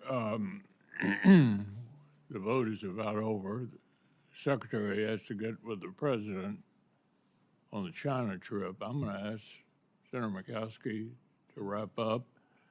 And thank you all for being here. Baldwin, Shaheen, and Kennedy. Baldwin, Shaheen, and Kennedy still have questions. Wrap up after. Hold here.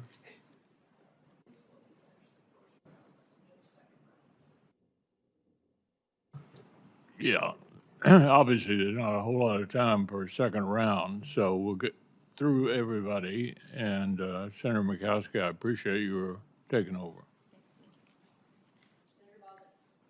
Thank you. Secretary Hegseth, Chairman Caine, thank you for being here today. Today is the first time either of you are appearing before this subcommittee since the abrupt choice was made to cancel the acquisition of the Constellation-class frigate, which was being built in Wisconsin.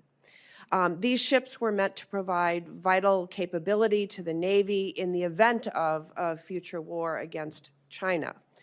And they were certainly part of our calculus of deterrence through strength. Canceling this program placed thousands of jobs in Wisconsin at risk and left our fleet less prepared. You know, President Trump has talked a lot about making ships in America again. But I have to tell you, dramatic and misguided decisions like this pull the rug out from under our shipyards. The U.S. shipbuilding industry needs stability if we are ever going to compete with Chinese shipyards.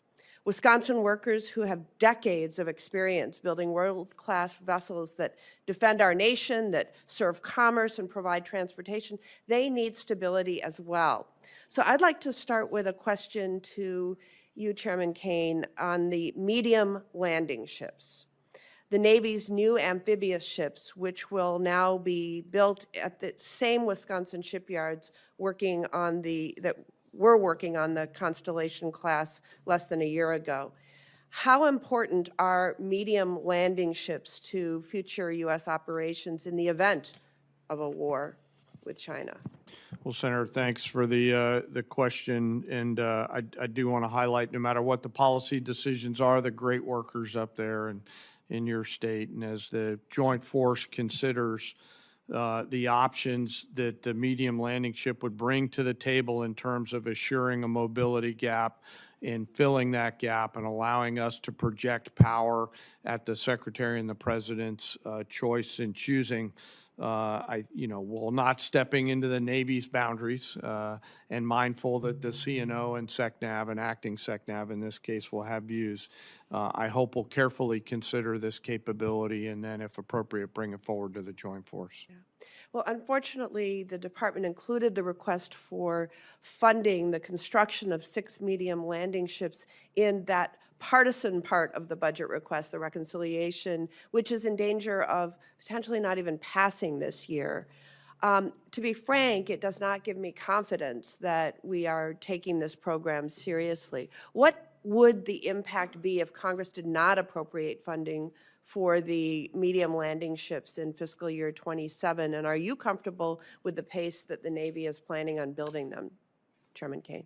Well, I'll acknowledge that I think it was yesterday or the day before that they released their shipbuilding plan. And given all the things that I'm juggling in this job that I'm so lucky to have, I've not gone and done a deep dive. So I'd like to come back to you. Please do.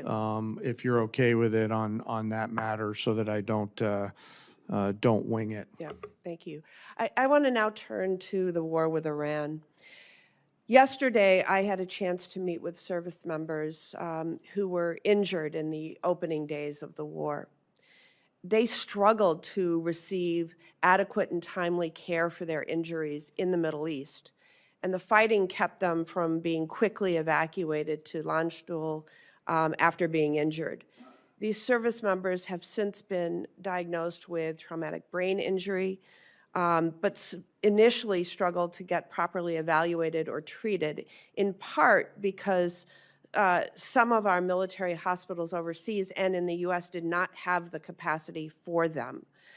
They had to wait for more than 3 weeks to receive the treatment they needed, and it seems clear to me that our military medical system was not prepared to treat those injured in this war. Secretary Hegseth, did DOD review our military health system's readiness to treat those injured in a war with Iran, and did that impact your recommendation to begin Operation Epic Fury?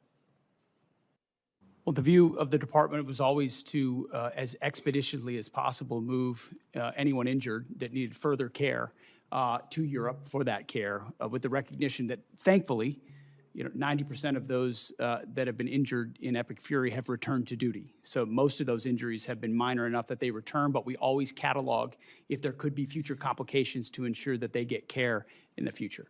It seemed to me, from what I heard, that we weren't prepared in theater, we weren't prepared in Germany, and we weren't prepared immediately upon these soldiers' return to the U.S. Can you commit to ensuring that every service member, including my constituents, will receive necessary medical care after being injured in this war, and that the military health system is now prepared for any future casualties in this war?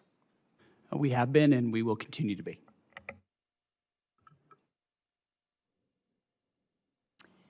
Senator Shaheen. Thank you, Madam Chair. And thank you both for being here, all three of you for being here. Since your testimony 2 weeks ago, Secretary Hegseth, before the Armed Services Committee, the department has sent over your legal review, which I appreciate, thank you, for use of security assistance funding for Ukraine. However, as was determined earlier in the testimony, funding still has not gone out the door. And I didn't hear you give a date when this committee or the Armed Services Committee can expect to hear or receive a spend plan for those dollars. General Caine, the day of the testimony, got back to us as he said he would and explained that he had coordinated on the spend plan on April 13th. So that's been almost a month, and we still haven't gotten anything. So when are we going to see the spend plan for Ukraine? The spend plan for the European capacity building is in conjunction with No. EUCOM. I'm asking for the spend plan that we are providing. Are you suggesting the Pearl funding is part of that spend plan? Did I understand? The specific line item you? was European capacity building in the budget. I understand, but And the as a result, intent we're of working with Congress EUCOM to allocate it. was to spend that $400 million. I think you heard from Chairman McConnell, you heard from Senator Coons. There was discussion at the time with the Congress that those dollars were intended to be used for Ukraine. And the reason it was designated as it was because what we heard from Speaker Johnson was that the president was going to veto the bill if Ukraine was mentioned in it anywhere in the bill. And so that's why the determination was to use the term European, but the clear intent was for that money to be spent for Ukraine. So again, when is the money going to go out the door? When is this committee going to get the spend plan? Ma'am, we're expecting to see a final spend plan for that this week, and once we have it, we can provide it to Congress. And who still has to review the spend plan? So General Caine's review isn't enough? Well, ultimately, and he passed me a note on this earlier, European Command is going to take the lead on ensuring this gets I know, deployed but most General effectively. So that's where Brankovich, as I pointed out 2 weeks ago, had already reviewed the spend plan. So we're not waiting for him to do that, as I understand. No, ma'am, I believe we are. I think EUCOM is trying to make a few tweaks to the spend plan. Okay, so when do we think we will get it? I believe we'll have it to you this week. Okay. And when do we expect money to go out the door once that spend plan is available? I don't know what they're putting in the spend plan, so I can't tell you what the schedule will be for contracting. That will matter. What they choose to buy with that money will determine how fast it goes out the door. Okay, if this committee doesn't come back to you, I can guarantee you the Armed Services Committee is going to come back to you and get an answer to that question. Secretary Hegseth, a number of members of Congress have expressed our concern that Iran is receiving intelligence support from Russia to target our service members, even as we loosen sanctions on the Kremlin. Russia's making $4 billion from oil sanctions relief because we've loosened those sanctions. As has been testified to, an Iranian Shahed drone costs about $35,000. That's enough money for hundreds of thousands of drones supporting Russia's war in Ukraine, and billions for Iran to reconstitute its industrial base. So if one of the goals that's been outlined by the president as part of this war is to destroy Iran's defense industrial base, don't you think we ought to be putting more pressure on Russia and putting those sanctions back on those Russian oil ships so that they are not continuing to fund Iran in this war? Senator, we know Russia is a nefarious actor on a lot of levels and account for that, but I would say the destruction of Well, Iran's defense but all- industrial base has been highly All effective evidence to in the this effort. contrary. We're not accounting for that if we're giving Russia the opportunity to earn $4 billion a month, $20 billion by the end of the year if we leave those sanctions lifted for that time, Saying the during which they can continue to fund Iran. Well, the destruction of They can continue to Iran's provide defense oil industrial to base China. has been clear and overwhelming. The destruction of Iran's defense industrial base has been clear and overwhelming. Well, it's certainly not clear to me as a member of the committee because what we see is Iran still producing drones. They're still engaged in this conflict. We have not won this war There's a difference despite between the rhetoric. pulling a drone out of a cave that's been collapsed and producing more drones. That's a different thing.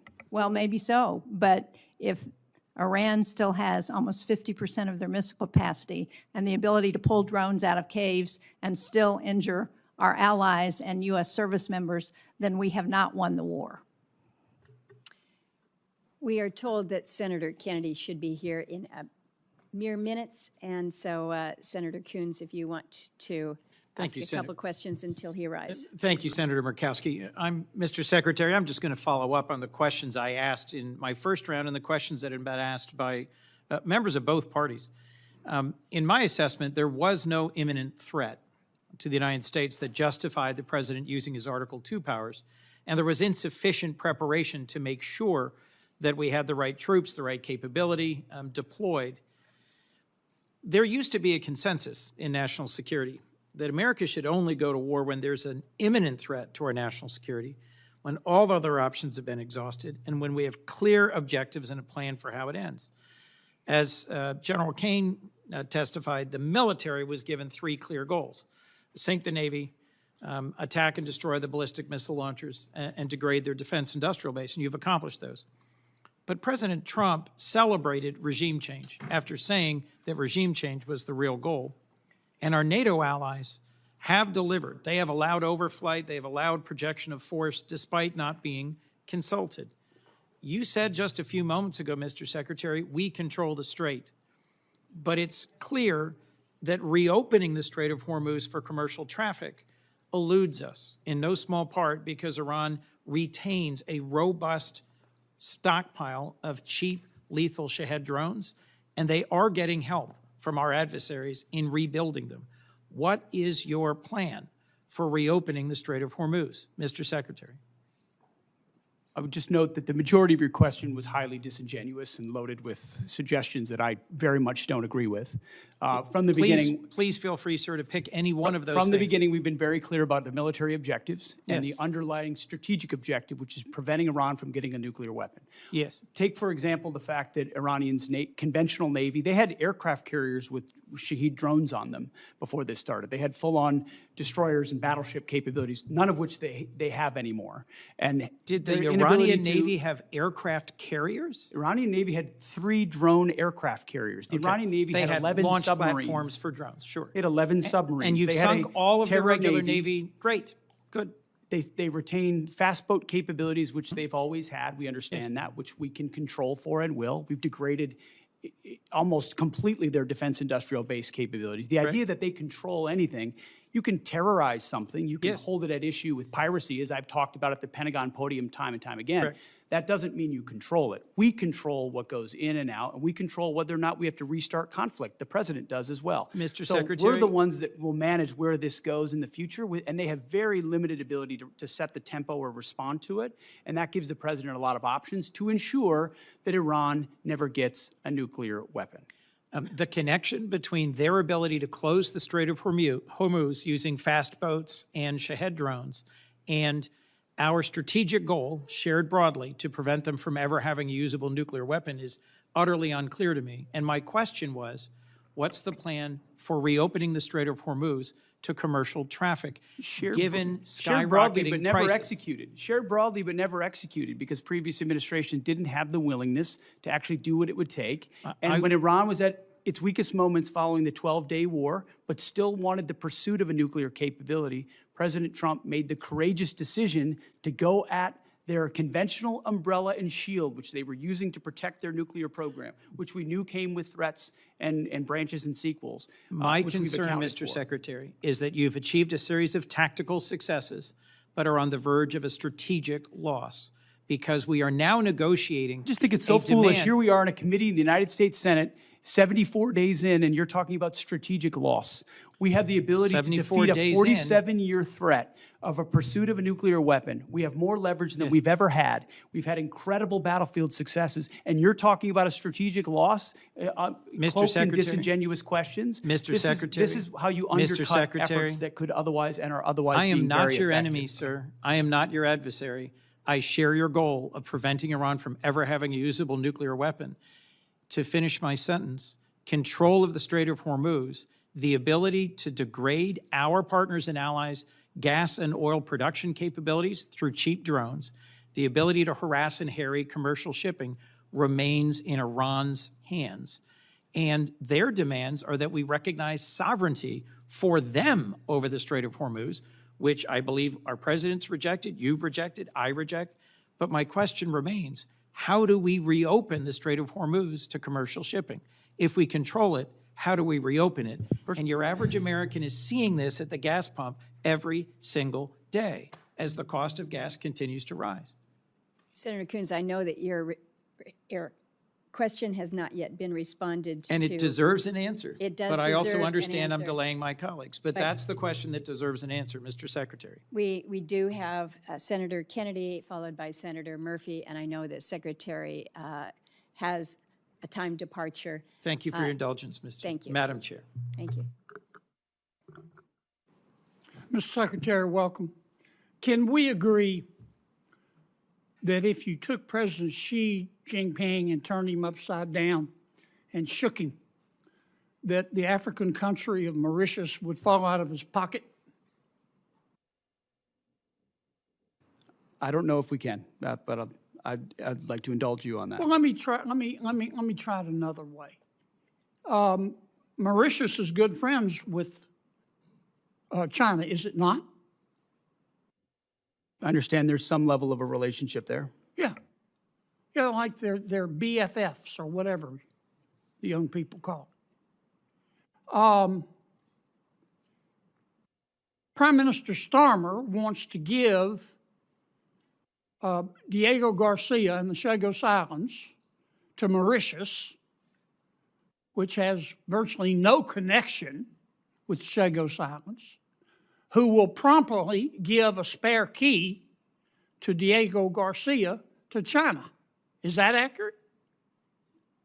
What I would underscore is that Diego Garcia is a very strategic location, and having the ability to operate there for the United States military is going to be critically But important in the future. Starmer wants to give it away, does he not? As President Trump has stated, there's been some pretty bad deals made by the Brits as it pertains to Diego Garcia. I'd like to yes. hear you, I mean, the president's been back and forth on this, and I've talked to him a lot. He is not going to agree to that, is he? No, as the president has stated, it was a bad deal that was cut by the UK and Prime Minister Starmer as it pertains to Diego Garcia, as evidenced by limitations that our troops could face in how we use that island. Yes. All right. I appreciate that. My understanding is that the classified information and unclassified, it's public, showed that our intelligence discovered that not that long ago, Iran had developed the supreme leader, now dead as fried chicken, but they have a new supreme leader, had developed a new game plan for their nuclear weapons program. And their game plan was to jack up missile, both ballistic and cruise missile production and drone production, and put together this huge stockpile of missiles and drones, at which point they would turn to the United States and Israel and the rest of the world and say, we're going to restart our nuclear weapons program. If you bomb us again, like you did in June, we will destroy the Middle East. And by the way, our missiles can now reach Berlin and London and Paris. Is that my understanding of one of the reasons, the main reason we went into Iran? I think that's pretty well articulated, Senator, that they were trying to use the umbrella of their established conventional stockpiles to blackmail the rest of the world in pursuit of their own nuclear weapons. Now let's Yes. talk about Iran today. Can we agree that Iran, both the public and the private sector, is being held together right now with spit and duct tape? Spit and duct tape is not a doctrinal term, Senator, but I would agree with something along those It's a lines. Louisiana term. I mean, 7 out of 10 Iranians are out of work. We bombed their infrastructure. They've got 70% inflation. Their internet's shut off. You know better than I do what we've done on the military side. Their launchers, gone. Their missiles, for the most part, gone. Their drones, gone. Do they have some left? Yeah. Their Navy, gone. Their Air Force, gone. You can get in an airplane, you personally, and fly anywhere you want to across Iran right now and feel safe because they don't have any air defenses. It will be, in my opinion, 20 years and cost $1 trillion before they're even back somewhat to normal. And I don't have the slightest idea where they're going to get the money. If they think China's going to give it to them or Russia, they've got to learn a hard lesson. To that extent, have we achieved our objective in Iran? Objective, as this president has stated from the beginning, is to ensure they don't get a nuclear weapon, and President Trump remains dedicated to ensuring that happens. And everything you described with the military degradation of their country was in service of ensuring they never get a nuclear weapon. This is what I never understood the president to say, I want a regime change in Iran, and I want to obtain all of their fissile material. I've never heard him say that. What I heard him say was, I don't want to go back through it, but our goal is to cripple them so they can't blackmail the rest of the world. Now, many of my Democratic friends are trying to say we have lost. Here's a footnote. You're not going to get Democratic support. They're not. They're not going to support you, Mr. Secretary, because they don't support President Trump. I know that's not a newsflash. But they say we've lost. I don't get it. I don't understand how we've lost. Is the strait closed? Yes. But if we continue that blockade where nothing's going in and nothing's going out, eventually they're going to have to shut down their oil fields, are they not? Half of their oil fields are low pressure. Once they put them down, they're not going to get them back up. Am I missing something here? No, that's why the president is right when he says we hold all the cards, and we do. And we've got the best deal maker in the world able to make the best deal for the United States of America. And if we have to go back at it as the Department of War, we're ready to do that as well. Well, keep two things in mind. You're not going to win over my Democratic friends. It's not worth getting your blood pressure up. Focus on other things. And number two, just keep this in mind. America first does not have to mean America alone. America first does not have to mean America alone. We need all the friends we can get. They need to carry their own weight. They need to pay their bills. But the more the better. I'm sorry I went way over, but I sure do appreciate Senator it. Kennedy. Senator Murphy. Thank you, Madam Chair. Thank you all for being here. Let me give you a chance, Mr. Secretary, to answer Senator Coons' question, which is a really simple one. How are we going to get the strait open? Because nothing matters more to our constituents than doing something about these spiraling gas prices, which are bankrupting families and farmers all across the country. And maybe let me ask it this way. This is the first time you've come before this committee, but in other briefings, people that work for you have told us in plain terms that there is no military mechanism to reopen the strait, that ultimately it will be a political decision made by Iran. And I think you're confirming that here today by suggesting that it will be economic pressure that will create a political imperative inside Tehran to open the strait. So can you just confirm for the committee that there is not a military mechanism or means to reopen the strait, that ultimately we have to essentially use diplomacy, economic diplomacy in this case, in order to convince Iran to make the decision to reopen the strait?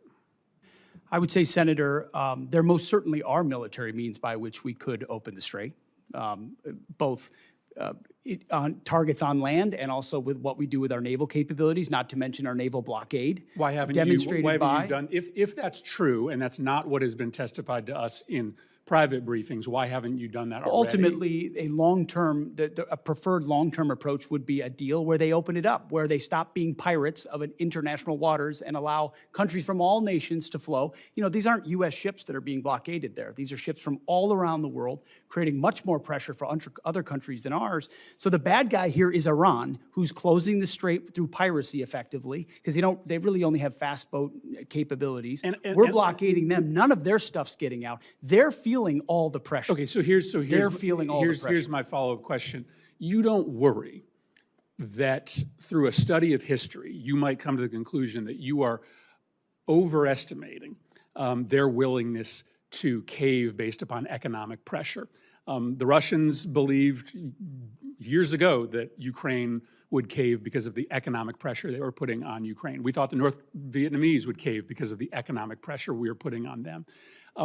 Your own intelligence estimates, as has been reported, suggest that, in fact, the Iranians are in a position to hold out for potentially years.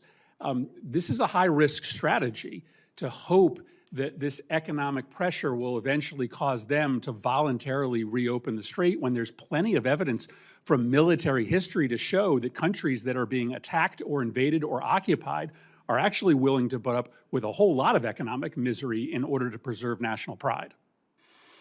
Well aware. We understand all of those historical case studies, and it's not just economic pressure. There's military pressure, diplomatic pressure. We certainly have a lot more military pressure we can bring to bear if the president were to choose to do so. I think there are a lot of different dynamics cards that the president can play, holding all of them to ensure even greater economic pressure or even greater military pressure in Iran. And they know that, and that's why the negotiations are serious and ongoing right now about giving up their nuclear capability, because they understand. And the problem is time is not on our side here. I believe you are being way too optimistic in your assessment of their potential to cave.